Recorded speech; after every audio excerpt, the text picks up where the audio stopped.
ब्रह्मानन्दं परं सुखदं केवलं ज्ञानमूर्तिं द्वन्द्वातीतं गगनसदृशं तत्त्वमस्यादिलक्ष्यम् एकं नित्यं विमलमचलं सर्वधी साक्षिभूतं भावातीतं त्रिगुणरहितं सद्गुरुं तं नमामि। गुरु है बड़े गोविंद ते, देखो मन में विचार, हरि सुमरे तो वार है, गुरु सुमरे तो पार। मंगल मूर्ति सतगुरु, मिलवे सर्वाधार। मंगलमय मंगल करन, बिनवा बारंबार। धन्य धन्य सतगुरु सुखदा, महिमा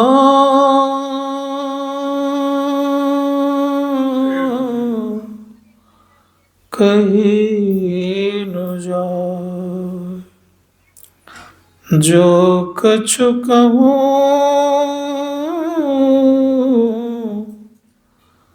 तुम्हारी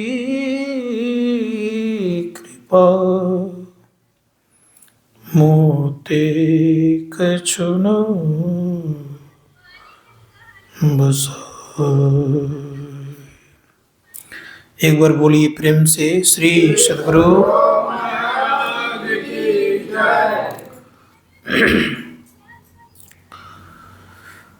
उपस्थित धर्म प्रेमी सज्जनों, माता बहनों,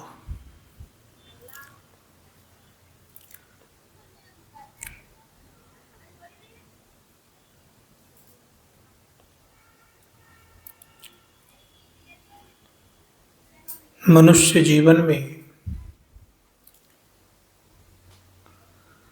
सबसे महत्वपूर्ण भूमिका होती है यह कि हमें कुछ न कुछ सीखना है। सीखने की प्रवृत्ति रखने से लोग सदैव आगे बढ़ते हैं। जो सीखना नहीं चाहता, उनका जीवन सार्थक ठीक से नहीं हो पाता है।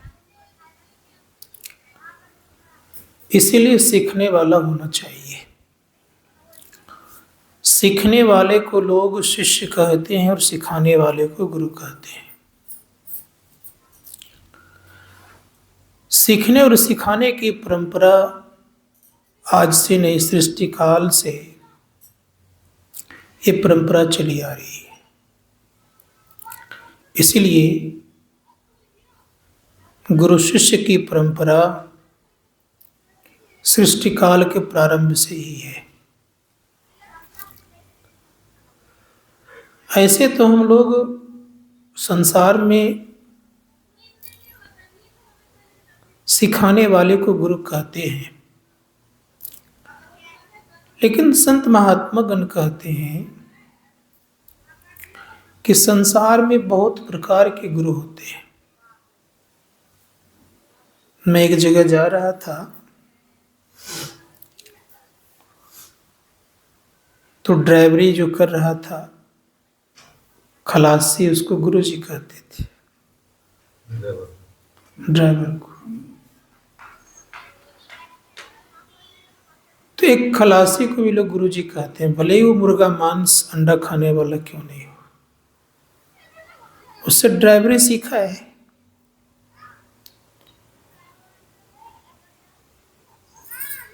बड़ा आदर करता था उसको खलासी, जो गाड़ी को साफ सुथरा करता था। संजोग से मुझे गाड़ी में रहने का मौका मिला, कहीं थाने जाने का ठिकाना, तो फिर रात भर रुकता हूँ, रात्रि में कहाँ जाऊंगा। तो बेचारे ने जब गाड़ी खड़ा किया तो खलासी खूब बढ़िया उसकी सेवा करने लग गए। लेकिन जब वही गाड़ी खुलती थी तो दो चार बात उसको बराबर कहते ही रहता था, गाली भी बक देते थे,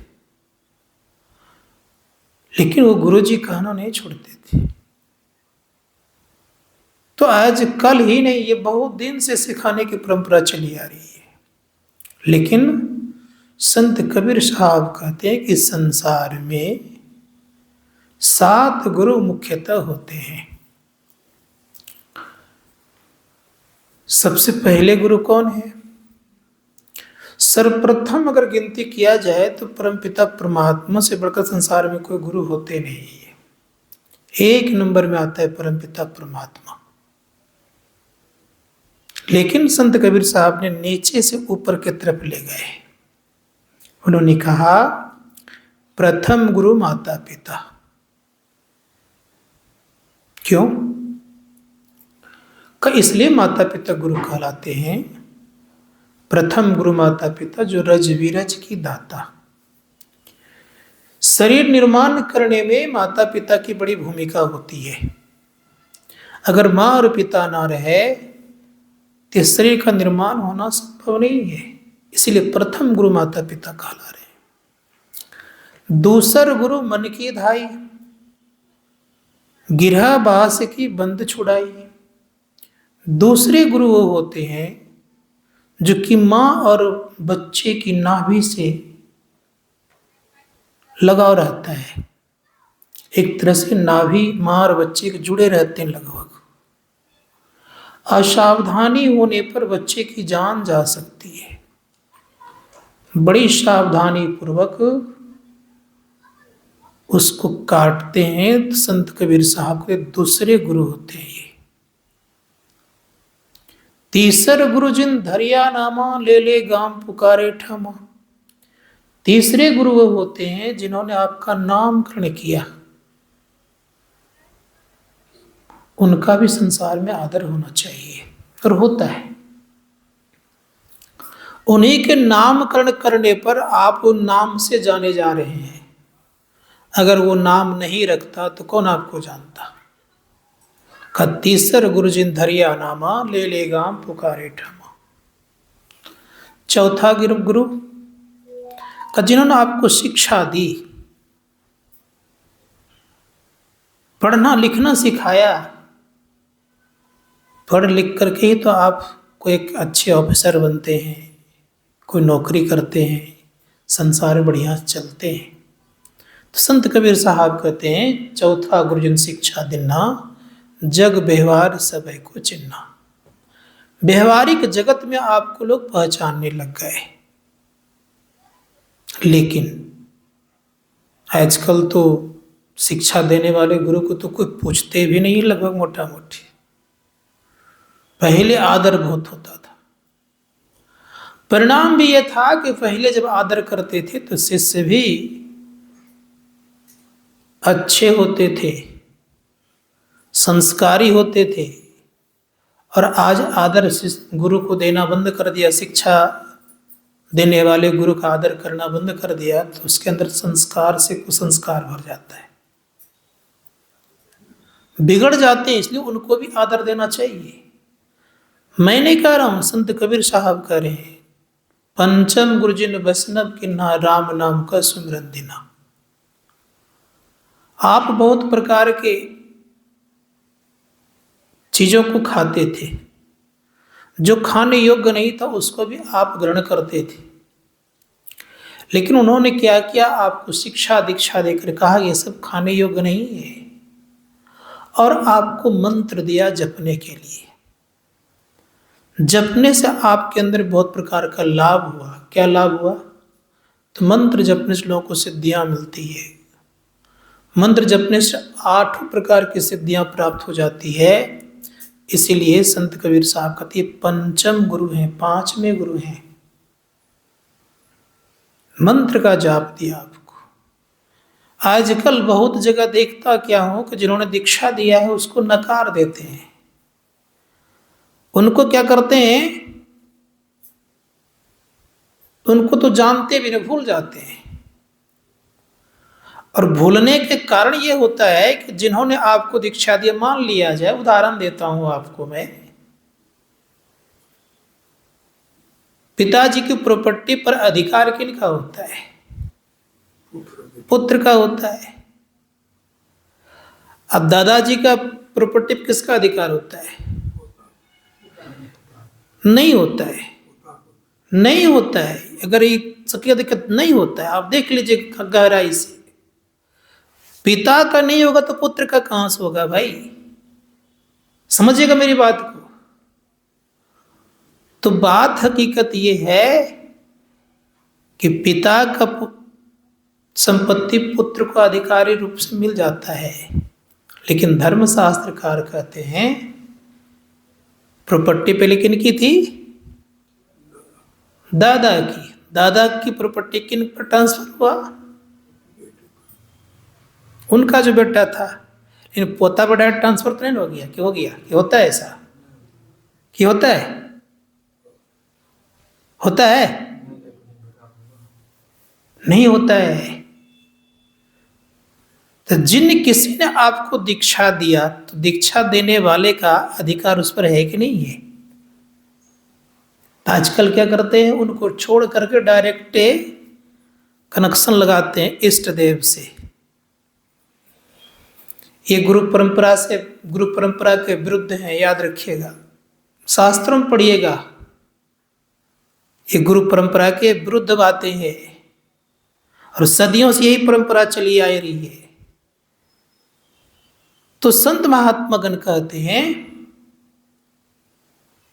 कि पंचम गुरु कौन हो गए? जिन्होंने आपको दीक्षा दी, जिन्होंने आपको समझाया बुझाया, सारे प्रश्नों का जिज्ञासा किया। आप कहीं इधर उधर भटकने लगे तो जोड़ने का काम किया, देखो तुम इधर लगे रहो। उनको आज लोग क्या करते हैं, तो त्याग देते हैं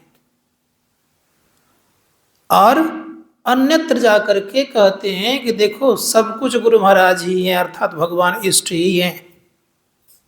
यहां लग जाते हैं। संत कबीर साहब ने पहले ही बात कह दी है, गुरु गोविंद दो खड़े, काको लागो पांव, अब बलिहारी गुरु आपनो जिन गोविंद दियो बताए। आज मान लीजिए, एक उदाहरण दे रहा हूं मैं, उसको बुरा नहीं माने कोई भी। महर्षि में परमहंस जी महाराज को तो बहुतों ने नहीं देखा है, सशरीर में देखा है कि देख लिया है? विचार करिएगा थोड़ा सा। किसने वहां तक कहा कि इनका ध्यान करिए? महर्षि में परमहंस में आके कहे कि उन्होंने आगे कहा? जिन्होंने आपको दीक्षा दिया उन्होंने कहा कि इनका ध्यान करिएगा। अगर नहीं वो कहते तो कहां भटकते आप? इसीलिए ये ख्याल करना होगा कि जिन महापुरुषों ने आपको दीक्षा दी, इसको 5वें गुरु कहते हैं। पंचम गुरु जिन वैष्णव के नाम राम नाम का सुमरन न। लेकिन शास्त्रों में यह भी बात है, अगर दीक्षा देने वाला पूर्ण है तो उनका ध्यान करने में आपको कोई अनुसुक्ति नहीं होगी, आप कर सकते हैं। इस शास्त्र में प्रमाण है, अगर वो पूर्ण है तो उनका आप ध्यान कर सकते हैं। मैंने जिज्ञासा भी की थी महर्षि श्री परमहंस जी महाराज से, कब पूर्ण गुरु का ध्यान करने में कोई दिक्कत नहीं है। इसीलिए संत कबीर साहब कहते भक्ति करना तो गुरु की करना, मेरी वाणी नहीं है। बहुत गहराई समझना पड़ता है संत मत को। छठा गुरु भरमगढ़ तोड़ा, दुविधा मेटी एक से जोड़ा। सातम गुरु सत्शब्द लखाया, जहां का तत् तहां पहुंचाया। सात गुरु संसार में, चेला सब संसार, सदगुरु सोई जो भवजल उतारे पार। जो संसार सागर से पार लगा दे उनको संत सदगुरु कहते हैं। अब सार शब्द की दीक्षा अगर लेनी हो, नादानुधन क्रिया की दीक्षा अगर लेनी हो, किन से आप लेंगे? इष्ट देव से। किन से लेंगे आप?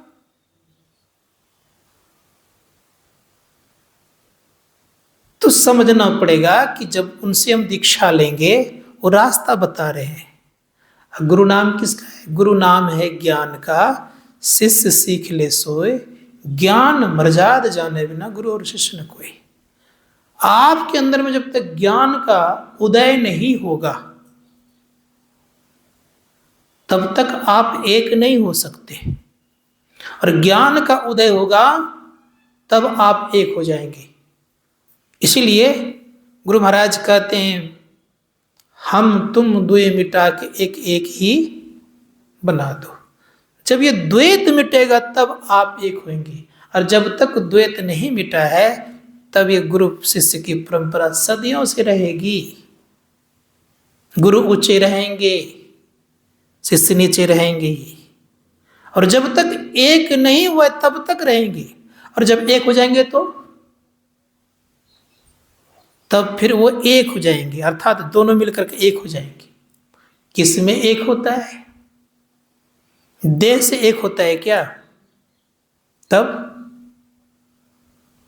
संत महात्मा गण कहते देह से एक नहीं होता। तब किससे एक होता है? जीव की दशा मिट जाती है तब वो एक होता है। जीव किसको कहते? संत महात्मा गण कहते हैं कि जीव उसे कहते हैं कि जिसमें 3 गुण और 3 पर्दे से युक्त है, उसे हम जीव कहते हैं। जीव ना अपने को जानता है न परमात्मा को जानता है, उसे हम क्या कहते हैं? जीव।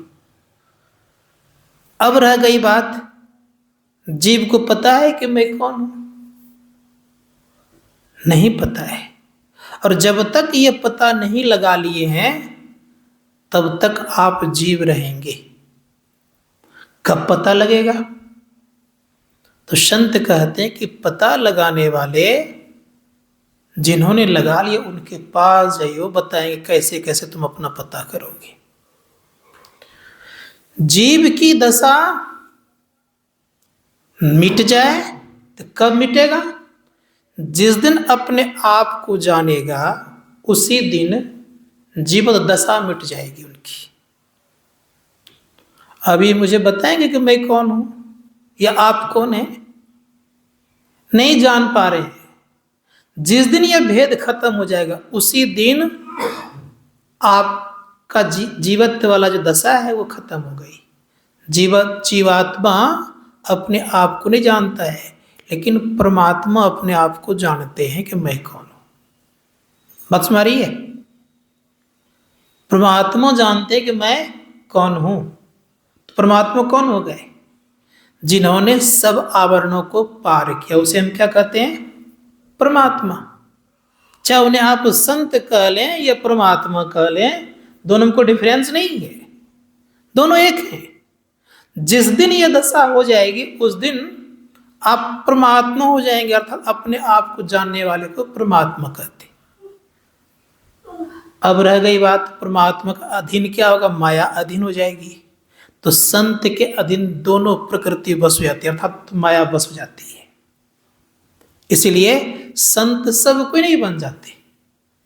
संत का वेशभूषा बहुत लोग बना सकता है, लेकिन संत सब नहीं बन सकते। तो कब दोनों प्रकृति उनके बस में हो जाएगी? तो जब ये दोनों प्रकृति को बस में कर लेते हैं। कब?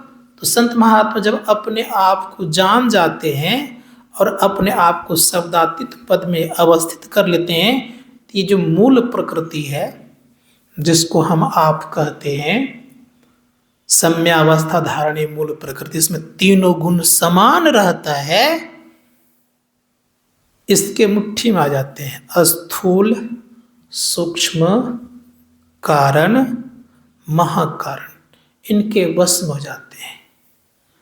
कैवल दशा क्या है? स्वयं है आप। और वहां क्या है? तो कहा वह शब्द है, केवल चेतना है। और जहां चेतना है, चेतन है, याद रखिएगा, चेतन है केवल, वहां ना किसी प्रकार का विकार है, कोई विकार नहीं है, ना वहां पर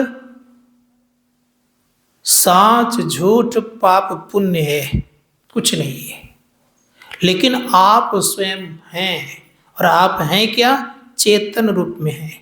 और चेतन जब परमात्मा में विलय हो जाता था, चेतन रूप को जब शब्द से निशब्द में ले जाते हैं, आप शब्द रूप है, याद रखिएगा।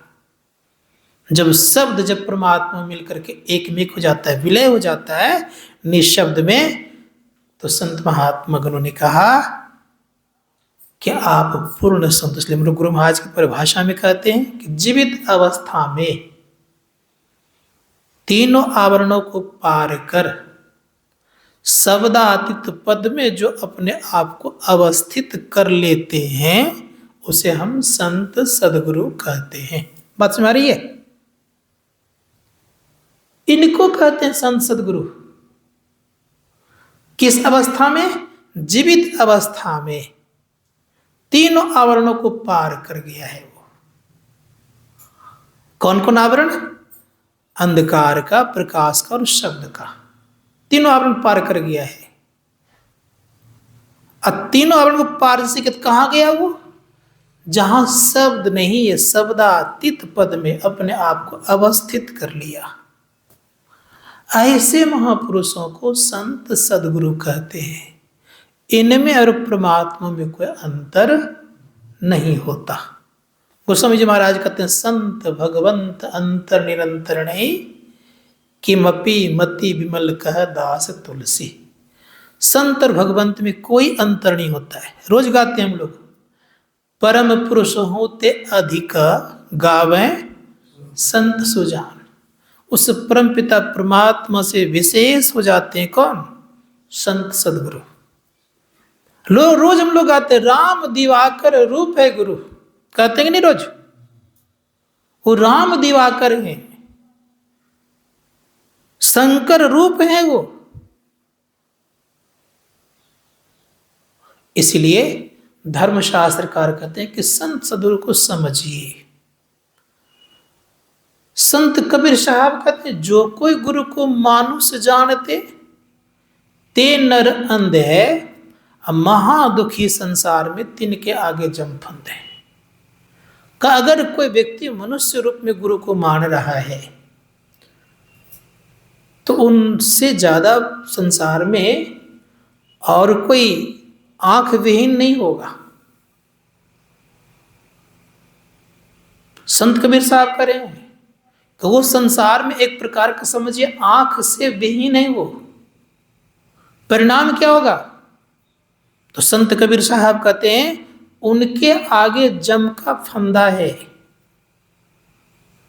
इसलिए गुरु को सिर पर राखिए, चलिए अज्ञामा, कह कबीर तह दास को तीन लोक भयना। गुरु को सिर पर रख करके चलिए।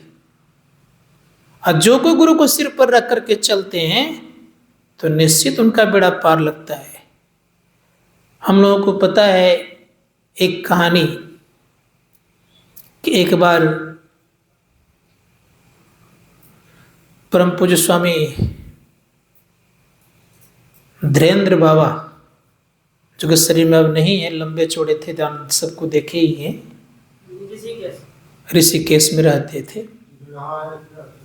हाँ, यहाँ भी आए थे शायद, नहीं शायद यहाँ नहीं आए थे, कि याद नहीं आ रही है मुझे। लाल बंगला में आए थे, हाँ। तो एक बस में बैठ करके जा रहे थे, कहाँ? वो पहाड़ तरफ, इधर हम लोग गए थे।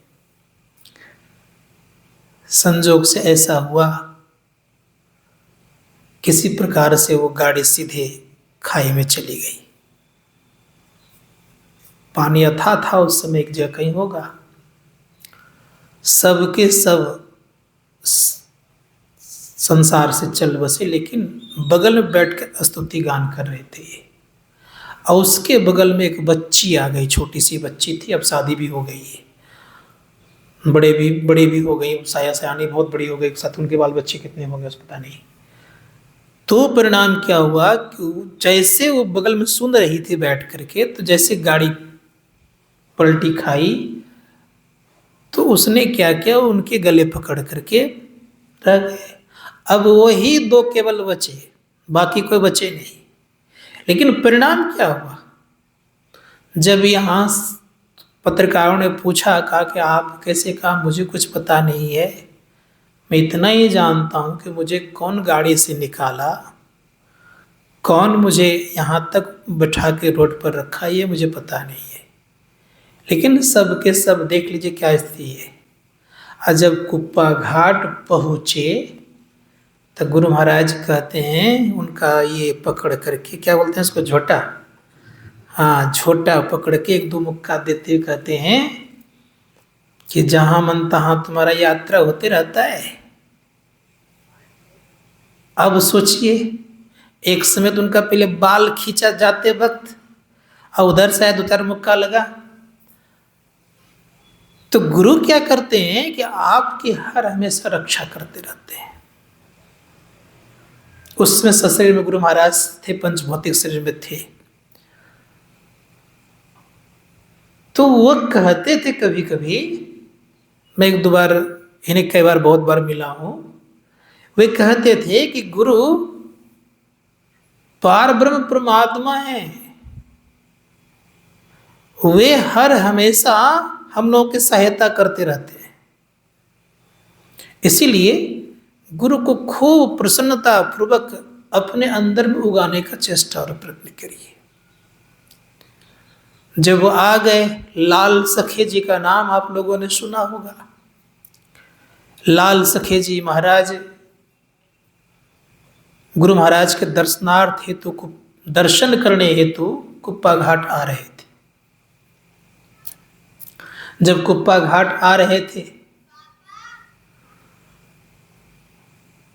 तो उस समय एक खूब सुंदर डिलक्स गाड़ी थी। उसी गाड़ी में इनका अच्छा कंपार्टमेंट में, एक नंबर कंपार्टमेंट में टिकट कटी हुई थी। लेकिन संजोग से उसमें एक दाम्पति भी प्रवेश कर गए। नई थी, बहुत सारे आभूषण पहनी हुई थी। बदमाश ने देखा, उनके पति को कमरे में बंद कर दिया गया। अब उनके आभूषण को लेने लग गए। लेकिन संजोग ऐसा हुआ कि महात्मा जी थे, निडर तो होते ही, इन्होंने कहा कि देखो आभूषण जो लेना है ले लिया, अब तुम छोड़ दो। ये महात्मा जी हम लोगों के लिए काल बन गया है, इसे उठा के फेंक दो। चलती गाड़ी में उन्हें फेंक दिया। और जब फेंक दिया गया तो पुआल का ढेर था, उसी पुआल के ढेर पर वो गिरे। और जब गिर गए तो गार्ड ने देखा, गाड़ी को गार्ड ने करवाया। और जो ही गाड़ी को बंद करवाए तो कहा कि क्या बात है, क्या कैसे कैसे घटना घटी। तो बड़े प्रेम से कहते हैं कि मैं तो सुरक्षित हूँ, ठीक ठाक हूँ, अमुक कंपार्ट में आप जाएं, वहाँ इस तरह की घटना घट रही है। जैसे कहा गया तो देखते आए तो सबके सब तो भाग निकले, पकड़ा गया। फिर दूसरी गाड़ी जब ये भागलपुर के कुप्पा घाट पहुँचते हैं तो गुरु महाराज मंच पर थे। और मंच पर उनके पास माइक गया हुआ था। जैसे ये पांव रखते हैं आश्रम में तो गुरु महाराज कहते, जाको राखे साइया, मार सके न कोई, अब बाल न बाका कर सके, जौ जग बैरी हुई। अब ये जा करके सीधे रुके नहीं, जा करके चरणों में माथा रख दिए और कहा कि गुरुदेव आपकी कृपा से मेरी जिंदगी बची। तो गुरु महाराज क्या कहते हैं कि संत के दर्शन करने के लिए जब चलते हैं कोई, तो उनका संसार में कोई बाल वाका कर नहीं सकता। तो मैं कहना यह चाह रहा था कि अब देखिए संत की स्थिति क्या होती है, संत कहाँ से कहाँ क्या कर देते हैं। इसीलिए संत सदगुरु सब कोई नहीं हो जाते। कौन होते हैं? संत पलटूदास जी महाराज से सुनिए। संत पलटूदास जी महाराज कहते हैं, अनेक जन्म जब सिद्ध हुई। कै जन्म?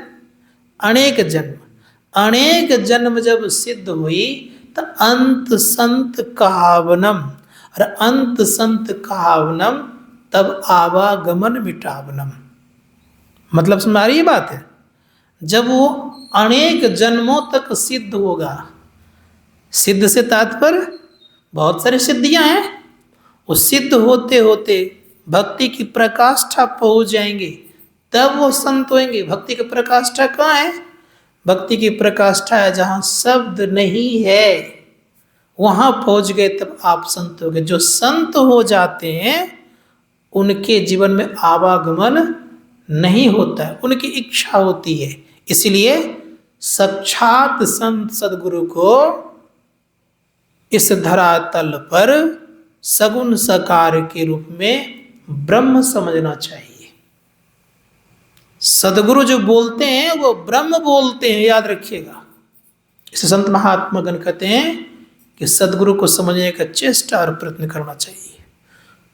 संत पलटूदास जी महाराज कहते हैं कौन सदगुरु होते हैं? उन्होंने कहा, धुन आने जो गगन को सो मेरा गुरुदेव, सो मेरा गुरुदेव सेवा करियो में वाकी। जो गगन के धुन को लाने वाला, गगन मतलब कौन सा गगन?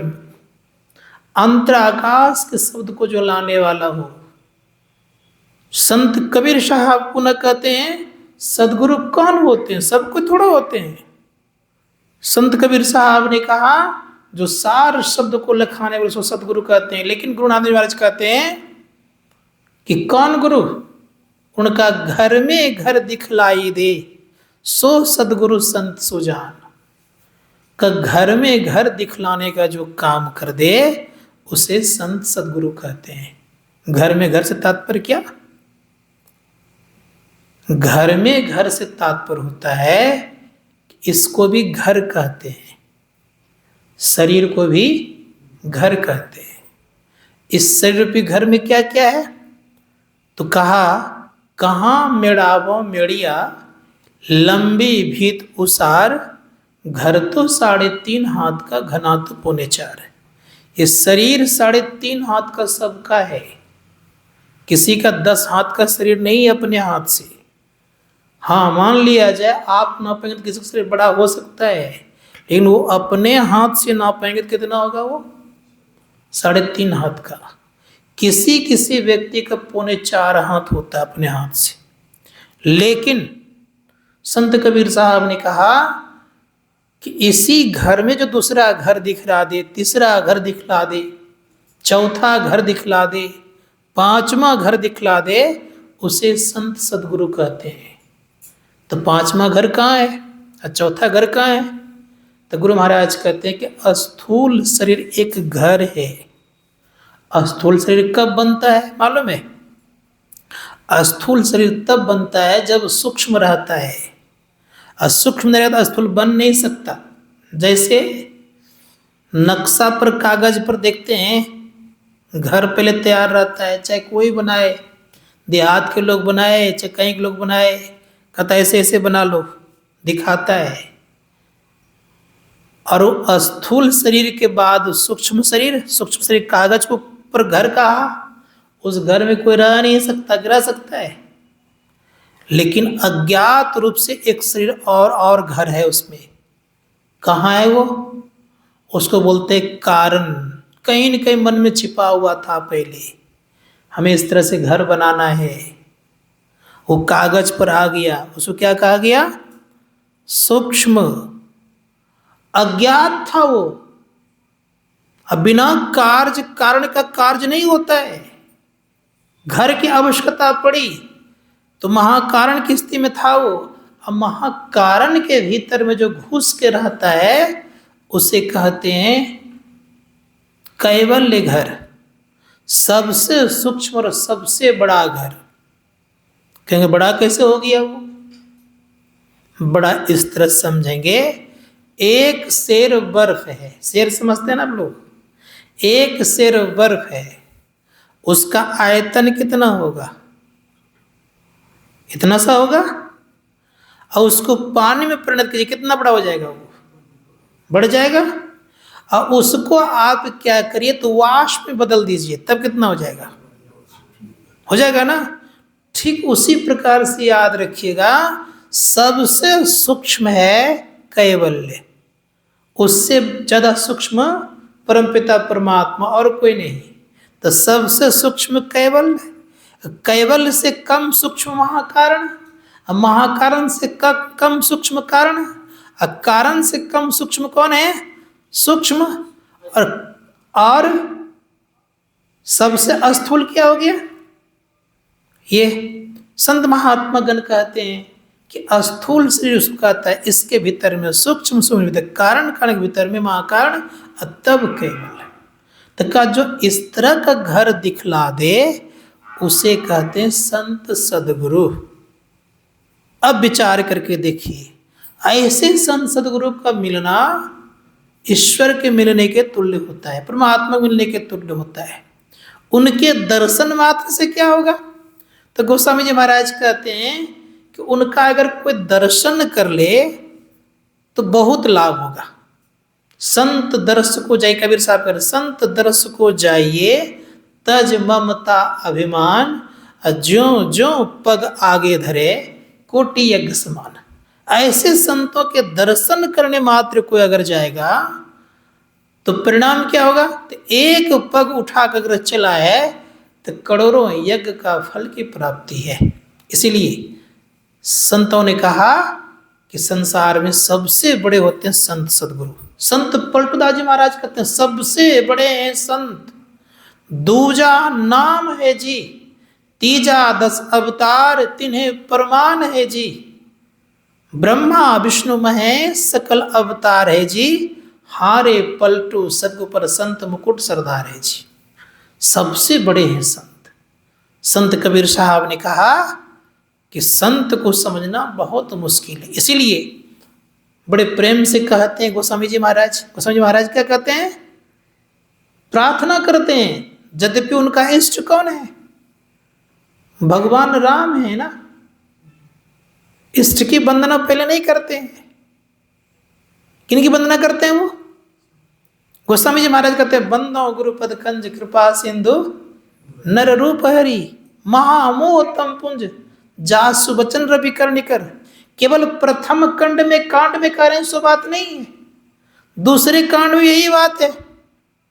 श्री गुरु चरण सरोज रज निजमन मुकुर सुधार, तीसरे कांड में भी गुरु की वंदना है, चौथे कांड में भी है, अब 5वें में है, 6ठे में, 7वें में भी है।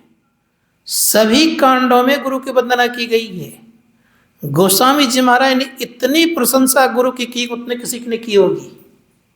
इसलिए गुरु को सिर पर राखिए। यद्यपि उनके इष्ट थे भगवान राम, नहीं उतना दिया। अब कहा कि भगवान राम ने क्या कहा? भगवान राम ने जब अयोध्या का राज्य संभालने के लिए आए 14 वर्षों से घूम करके, तो भगवान राम से पूछते हैं, कौशल्या अपने एकदम गोद में बिठा करके माता सहला रहे हैं, अब पूछ रहे हैं कि हे राम तुमने रावण को कैसे मार दिया?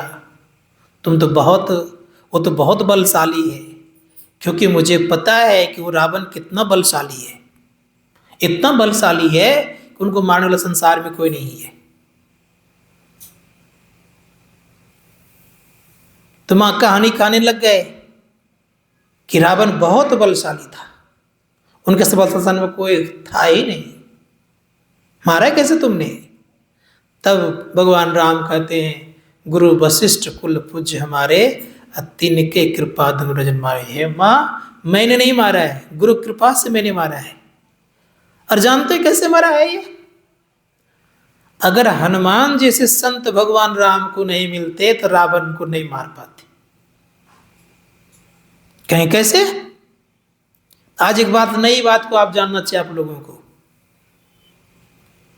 भगवान राम के संग में जब विभीषण आ गए, अब बहुत दोनों तरफ से युद्ध होने लग गया, कोई बाण काम नहीं करता था। तो भगवान राम थोड़ा सा उदास हुए। विभीषण कहते हैं कि प्रभु ये ऐसे नहीं मारा जाएगा। कहा तब? क्या इसको मारने के लिए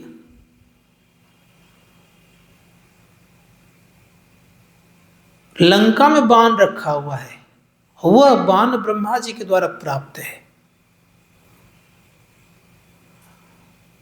इतना मैं जानता हूं कि ब्रह्मा जी से वरदान पाकर के, बाण रूपी वरदान लेकर के मंदोदरी को रखने के लिए रावण ने दिया है, ये मैं जान रहा हूं। लेकिन मंदोदरी कहां रखी है ये मैं नहीं जानता। इसलिए अगर वो बाण आएगा तब तो रावण मरेगा, अन्यथा रावण मरना मुश्किल है। भगवान राम चिंतित हो गए। चिंतित देख करके हनुमान जी कहते हैं कि प्रभु मेरा माथा तो थोड़ा ठोक दीजिए। माथा को ठोकवा लिए, चले, विप्र का रूप धारण किए और ऐसा रूप धारण किए कि लाठी ठेके यहां तो ठेकावे वहां। पूरा हाथ पैर पूरा हिल रहा है, कांप रहा है, और केवल अंतपुर में जाने का अधिकार केवल वृद्ध ब्राह्मण को था और किसी को नहीं। मंदोदरी से कहते कि हे मंदोदरी सुनो, रावण और राम का युद्ध चल रहा है और वह अस्त्र शस्त्र तुम्हारे पास है रावण का मरने का, संभाल के रखना। राम के दल में ऐसे ऐसे योद्धा हैं कि कब तुमसे मांग करके चलने का आना मुश्किल है। मंदोदरी कहती है कि हे विप्रवर, मैंने बड़ी अच्छी ढंग से सुरक्षित रखी है, बढ़िया ढंग से मैंने रख लिया है, कुछ नहीं होगा। वो सब मैं जानता नहीं है कहाँ तुम रखी न रखी है, लेकिन मुझे इतना पता जरूर है कि मरने कारण तुम ही बनोगी। नहीं विप्रवर, मैंने बहुत सुरक्षित रखी है। मुझे उतना नहीं कहना कुछ है। राम के दल में बड़े बड़े योद्धा हैं, अब बड़े बड़े रूपधारी भी हैं, कब किस समय कौन आ जाए कहना मुश्किल है, इसलिए उससे बाण को संभाल के रखना। मंदोदरी कहती है कि मैंने ऐसे जगह रखी है कि कोई जान ही नहीं सकते। मुझे जानने की जरूरत नहीं है, लेकिन तुम्हें मरने कारण बनोगी।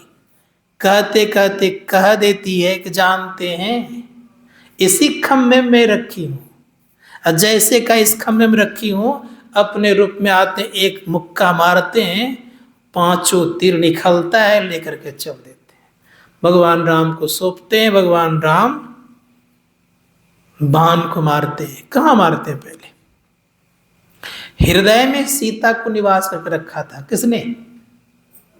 रावण ने। हृदय मारता बाण तो सीता की मृत्यु होती, और सीता ने राम को बसा कर रखे थे कहा? अपने हृदय में। बात समझिएगा, तो ब्रह्मांड फट जाता, विनाश हो जाता संसार का। भगवान राम ने बड़े चालाकी से किया कि उनके नाभि में एक बाण मारा। जैसे नाभि में एक बाण मारा तो उनका चित्त भटका, सीता उनके मन से निकल गया, हृदय से निकल गया। जैसे सीता हृदय से निकला, राम ने मारा बाण, रावण धराशायी हो गए। तो एक बात सदैव ख्याल रखिएगा, अगर कोई आपको संसार में लेने के लिए आ जाए, मान लिया जाए कि यमदूत लेने के लिए आ जाए, जब तक आपके पास भक्ति रहेगी तब तक जमदूत आपको छू नहीं सकता, जमराज छू नहीं सकता। भक्ति के समाप्ति पर ही जमदूत आपको लेने आएंगे, नहीं तो आपको अपनी शक्ति रहेगी जाने की। रावण को मारने की शक्ति राम में नहीं आई। क्यों नहीं आई? क्या कारण था? सीता को बसा कर रखे थे हृदय में। भक्ति रूपी सीता जो बसा कर रखता है उनको मारने संसार में कोई होता नहीं है। हम लोग भी अगर सच में प्रकाश में अपने आप को प्रतिष्ठित कर लिया तो जमदूत और जमराज छूने नहीं आएंगे। कथा भी मालूम है आपको। धर्मशास्त्रकार कहते हैं घट घट दीपक वरे, लखय नहीं अंध है, लखत लखत लखी पड़े, कटे जम फंदे। अगर प्रकाश में अपनी स्थिति बना लिए तो जमदूत और जमराज लेने नहीं आएंगे। जब तक हमारी प्रवृत्ति अंधकार में है तभी तक जमदूत और जमराज लेने आएंगे। प्रकाश में अपने आप की स्थिति बना लीजिए। कैसे बनेगा? संत महात्मा गण कहते प्रकाश में शब्द होता है, जो उस प्रकाश के शब्द को पकड़ता है तो गुरुदेव कहते हैं कि उनका कनेक्शन सार शब्द से लगा रहता है। इसीलिए शब्द को पकड़िए। शब्द से संसार सागर से आप तर सकते हैं। शब्द रूपी जहाज पर जो व्यक्ति चढ़ गया उनका भवसागर पार होना सुनिश्चित है। इसीलिए हम लोगों को प्रयास करना चाहिए कि भवसागर से पार होने के लिए शब्द रूपी जहाज चाहिए। ये शब्द ही तारता है, शब्द ही पार लगाता है, शब्द के द्वारा ही मन बस किया जाता है। दूसरे संसार में और कोई उपाय नहीं है। इसलिए मनोयोग पूर्वक हम लोगों को शब्द की साधना करके अपने जीवन को सार्थक बनाने का प्रयास और प्रयत्न करना चाहिए। इन छंद शब्दों के साथ अपनी वाणी को विराम देता हूँ। बोलिए प्रेम से श्री सद्गुरु।